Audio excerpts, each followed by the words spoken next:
Welcome to Hear from a Hero, Episode 2. My name is Matthew Riddle. I am currently the Executive Director of the American Red Cross in the South Central Chapter. Today, I'm going to be talking about the American Red Cross campaign, Closing the Sickle Cell Gap, with Eryn Powell from Athens, Ohio. Eryn is one of approximately 100,000 Americans currently living with sickle cell disease. Eryn is a ComCore member at Sojourners Care Network Resiliency Center on the west side of Athens, Ohio. She's a recent graduate of Kenyon College and is excited to fill this turbulent time while doing work at the Resiliency Center. Eryn, it's great to see you again. How are you doing today? I'm doing great. It's wonderful to be here. Thank you. This is probably the second or third time we've talked, and every time I learn something new. So I'm thrilled that you're joining us today. Thank you for doing this. Your courage and strength has inspired our entire central and southern Ohio region. Learning about sickle cell disease has been informative for me, but getting to know you has been inspirational. And I thought to myself, you probably get that a lot. You every day of your life that we've talked, you've said how sickle cell is your normal way of life. So maybe for you, this is normal, but for me, it's special because, you are the mission of the Red Cross. You are the reason that I get up every day to make a difference. And that goes for the 300,000 plus volunteers and the 19,000 plus staff that we have. And I appreciate this, and I'm really excited to get to your story. So thank you again. Absolutely. It definitely means a lot to be able to share my story. And like I said, the last couple of times we've spoken, it's always amazing to have people in the community willing to listen. It's a genetic disease that affects the shape and lifespan of red blood cells. And by my understanding, it's the sickle cell shape of the red cell that causes the pain as it moves to carry oxygen throughout the body. Right, exactly. So as the cells are in that kind of crescent shaped, instead of that kind of round shape, they get stuck. They're not as flexible as normal cells. They don't carry the amount of oxygen that they should. They die more quickly than they should.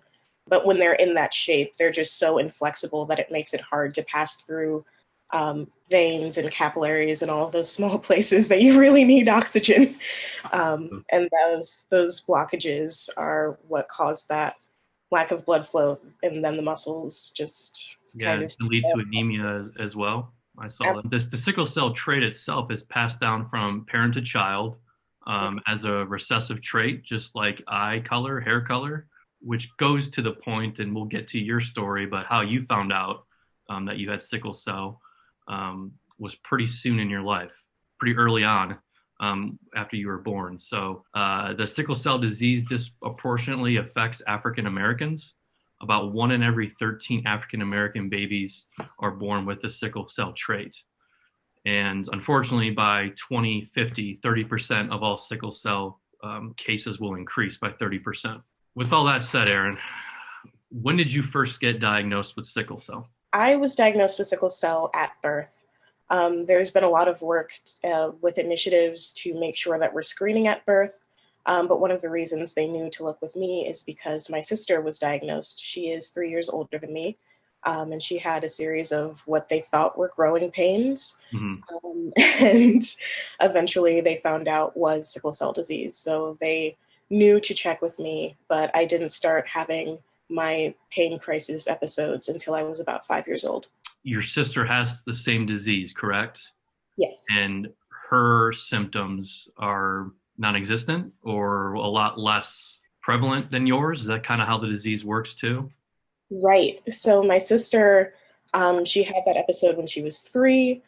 She's had a few pains here and there. She has some asthma symptoms that may or may not be related, but she hasn't been hospitalized the way that I have throughout my entire childhood. And that is one of those weird quirks of this disease is everyone is different. We have the same parents. We have the exact same trait, the exact same strain of the disease, and yet our experiences with it have been so drastically different. Right. That's one of the things that makes it so hard to treat is for every case you have a completely unique expression. Yeah, and that's just kind of bringing it back to what I mentioned a little bit ago, is this disease is genetic, and you can know it's coming, right? You can be diagnosed at birth, and there's no cure. You Right. have to go through a lot of pain, and you have in your life. And I think it's important for our listeners to know. I mean, what was, you said 5 was the first time you felt pain. Can you kind of maybe go through maybe your early childhood, maybe up until recently, on what you've been dealing with health wise, with this disease? My medical history is kind of fascinating. It's pretty thick. I remember being at my primary care physician as a child, and my binder was like this thick, and my sister's was maybe like this thick.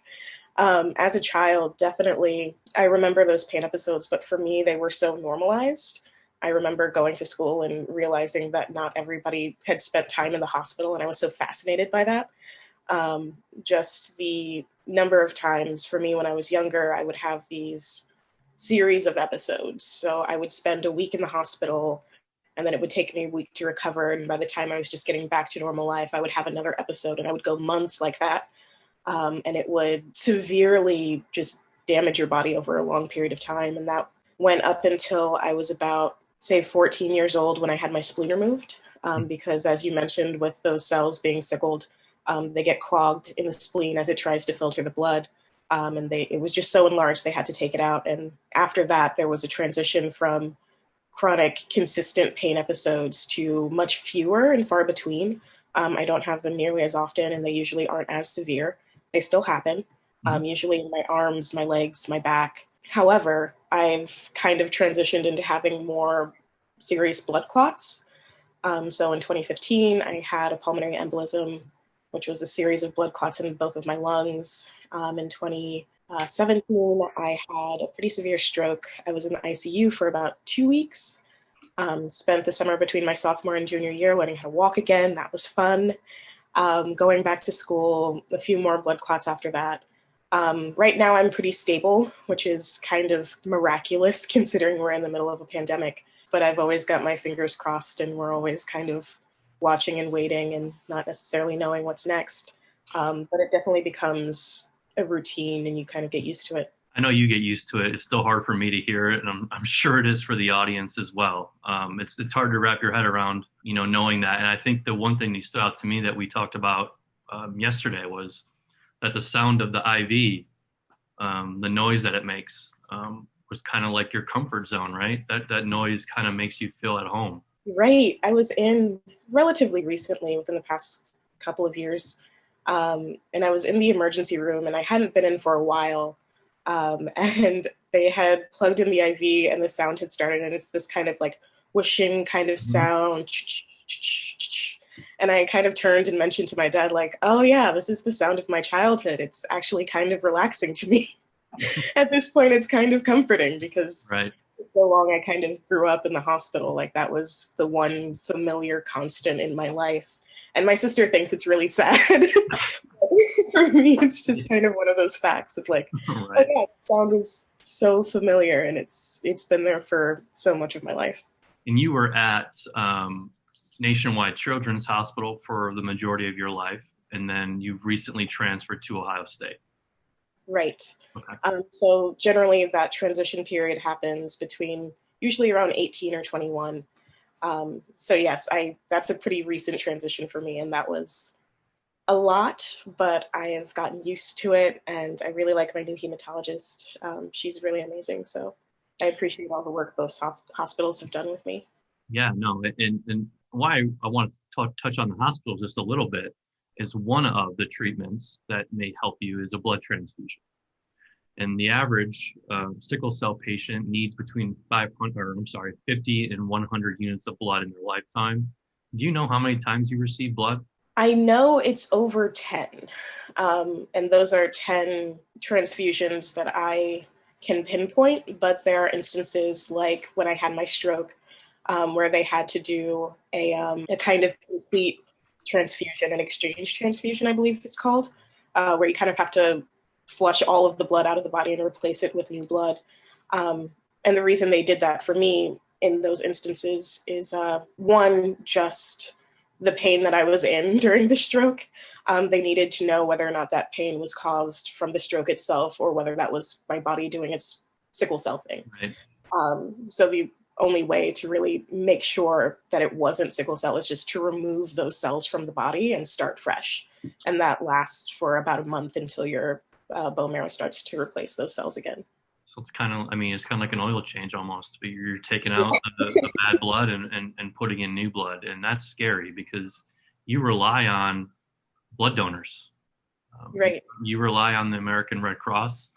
Um, and this is what we do. We really want to raise awareness of sickle cell disease because there is a gap that needs to be closed. And our CEO, Gail McGovern, has an initiative for that, as we mentioned earlier before, in closing the sickle cell gap. And the reason behind that is if you do a blood transfusion, everything needs to match up perfectly, or it's going to cause some huge complications. It's not as easy as you're A positive and I'm A positive. We can just do a transfusion. We read yesterday that there's up to 35 tests that are done to find a good sickle cell match within the Red Cross. So we go above and beyond what we can do to make sure that we are supplying sickle cell survivors with their blood. I guess the best blood matches come from blood donors with the same race and similar ethnicity. And in FY19, our fiscal year 2019, the American Red Cross's donations were 86.5% Caucasian, 8% Hispanic, and only 3.5% African American. So what Gail McGovern wants to do is she wants to triple the number of African American blood donors by the end of December 2024. This way, we're going to eliminate that gap of the ability to meet hospital need and provide the most compatible units for patients with sickle cell disease. How does that make you feel that the Red Cross has this initiative and our entire industry is looking to be a part of this? I mean, it's definitely exciting. It's definitely one of those things where when you're in the hospital, you don't think about the technicalities of it all. You're just hoping that it works. You're just trying to get through that episode. And it's usually after that you kind of have those moments and kind of think to yourself, like, okay, this worked. It went well. But that's only because of all of the hard work that happens on the back end. I know my sister is one of those people who has those kind of unique traces in her blood, and the Red Cross is always asking her to donate, and she's always happy to do it. Yeah. Because she also recognizes the importance of getting those matches. So it's definitely, like I mentioned, the blood drive I'm doing, and she's like, yep, I know that. I'm always ready. Yeah, it's even harder right now for African Americans because they've been disproportionately affected by COVID-19 as well in our communities. And so turnout has been even lower for our ethnic diversity in our blood drive. So you decided that you wanted to close the gap. You wanted to get involved. So would you want to tell us about what you're planning on March 3rd? Right. So I'm super excited to help host the first blood drive to be hosted by the new Resiliency Center at Sojourners Care Network here in Athens. We were trying to find a way to use the Resiliency Center, which is a space for young people ages 14 to 21, to really build resiliency skills. It's a cross between like a community center and kind of a drop-in center. That's great. Is that new? Yes, it just opened in October here on the west side of Athens. So we've been slowly trying to find our way into the community. And one of those things that we've been thinking about, because of course with COVID, we're doing mostly virtual programming, is how do we use this building that we have, that we've put so much effort into, to really help the community in some way. And one of the things that came up was, okay, let's do a blood drive. Let's use this space in a way that is productive to the community.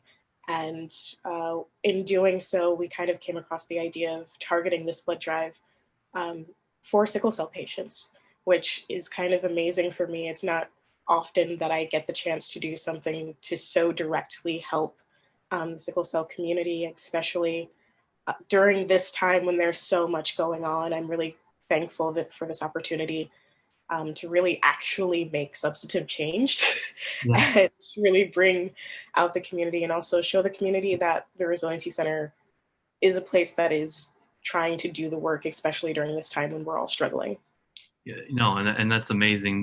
Share Your Strength Sickle Cell Fighters blood drive at Sojourners in Athens. It's main room, first floor, 5 North Schaefer Street in Athens, Wednesday, March 3rd, 2021, from 1 to 6 p.m. If you want to schedule an appointment, you can call Shelly Horvath at 740-517-1398. I'm excited. I'm planning on going.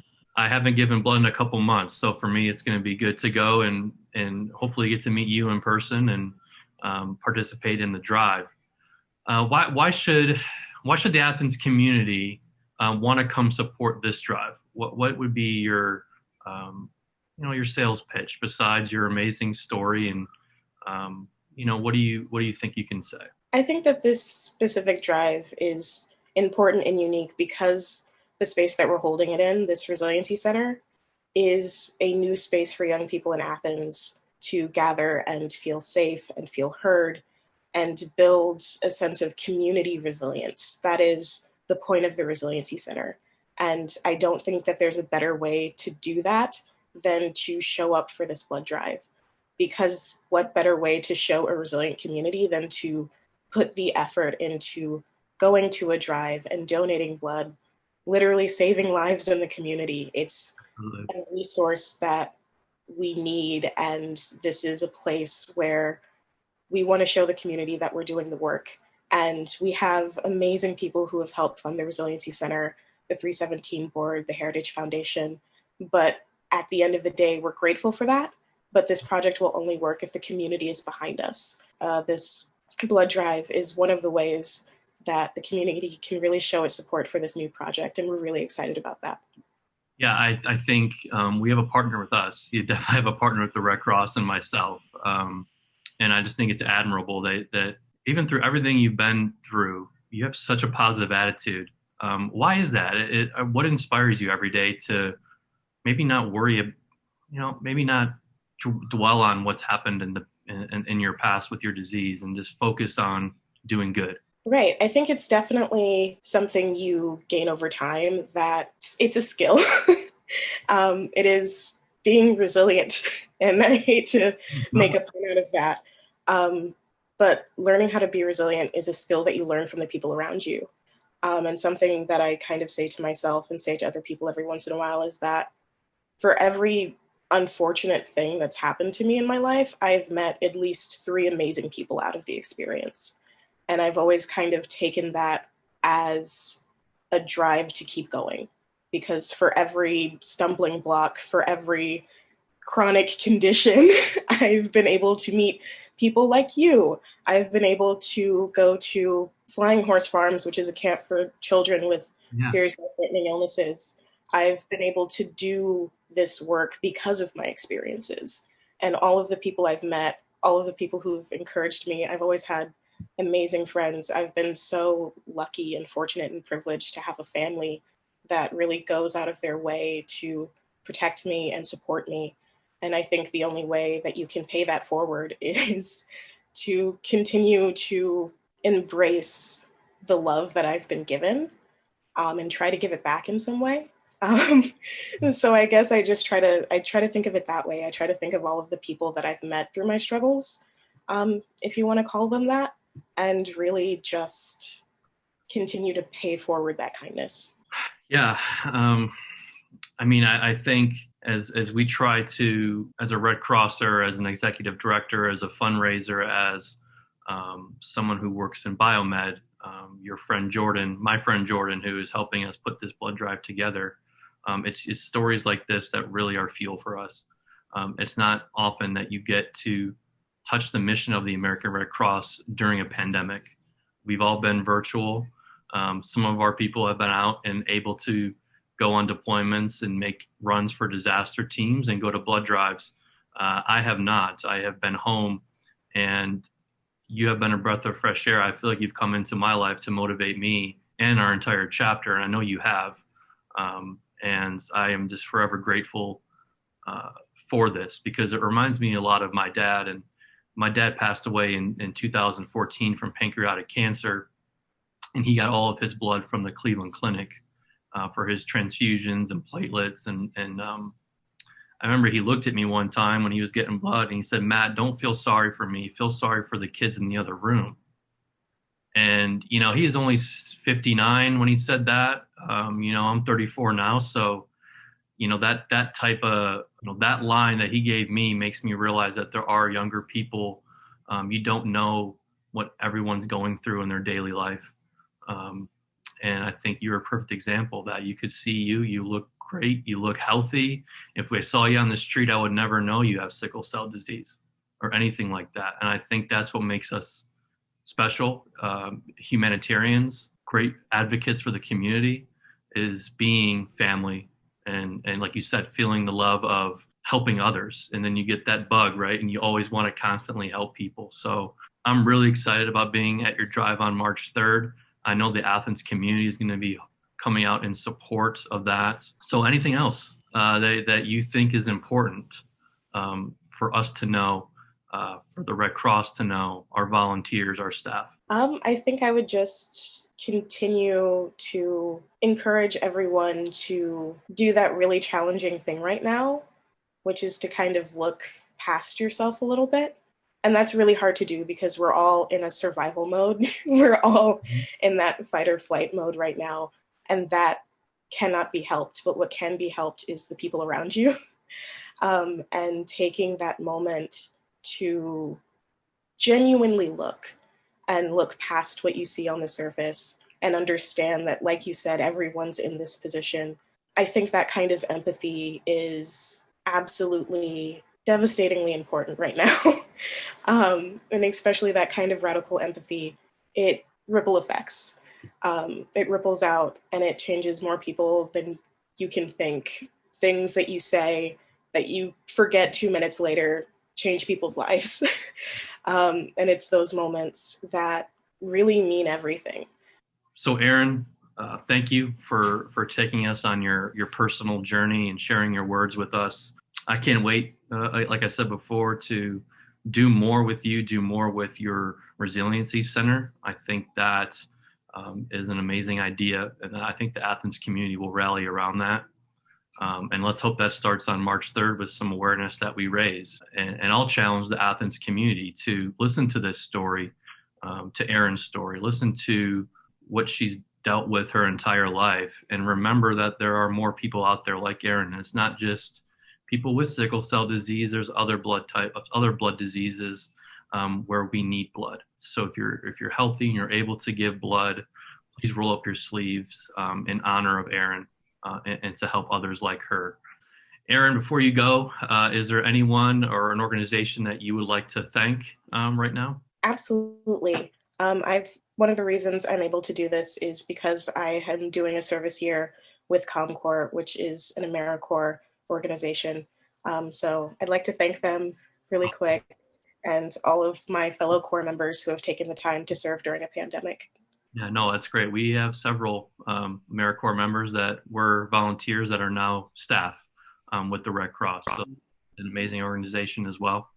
And that's it for today, Eryn. I really appreciate it again. Next week, I will be speaking with Greater Columbus Executive Director Corey Paul. We're going to talk about his latest deployment in California and touch on his service to our country. If you want to recommend a friend or a colleague or a community member that you think will be good for this Hear from a Hero podcast, please reach out to me at matthew.riddle@redcross.org, or you can post in the comment section below on Facebook. And I want to do a special thanks to Ohio University intern Kelly Cardam for helping produce today's show. And put good into the world and good will come back to you, my friends. I will see you soon. Thank you. Just giving blood is just something, it just feels like it's just a gift. I don't want anything back in return, but if I know it can help at least one person, I feel good knowing that that one person has a chance to live.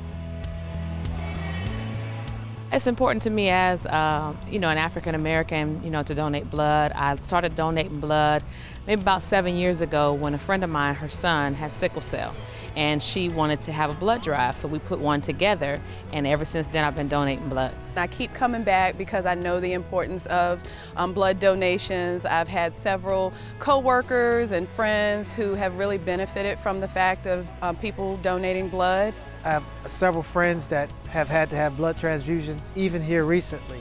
So it's just compelled me to take another step and do what I could to help them out.